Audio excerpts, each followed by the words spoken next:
Is human nature essentially good, or is it inherently evil? This thought-provoking question has sparked countless debates and discussions throughout history. It's a question that tugs at the very fabric of our understanding of human behavior. On one side of the debate, there's the belief that human nature is inherently good. Advocates of this perspective argue that human beings are born with an innate tendency towards kindness, compassion, and cooperation. They point to acts of altruism, selflessness, and love as evidence that goodness is rooted in our very essence. In this view, the heart of a human being is like a garden, naturally inclined to produce beautiful, nourishing fruits of kindness and compassion, if cultivated with care. The proponents of this theory believe that our society, culture, and experiences may sometimes cloud this inherent goodness, but it never truly disappears. On the other side of the coin, there are those who argue that human nature is inherently evil. Supporters of this perspective maintain that people are primarily driven by selfish desires, greed, and a thirst for power. They point to acts of violence, cruelty, and hatred as evidence that evil is embedded within our nature.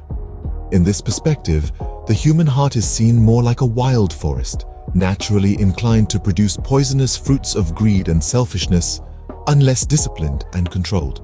The proponents of this theory believe that our society, culture, and experiences may sometimes suppress this inherent evil, but it never truly vanishes.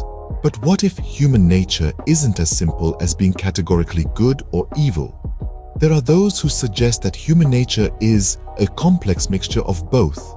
They argue that human beings possess the capacity for both positive and negative actions, both kindness and cruelty, both love and hate.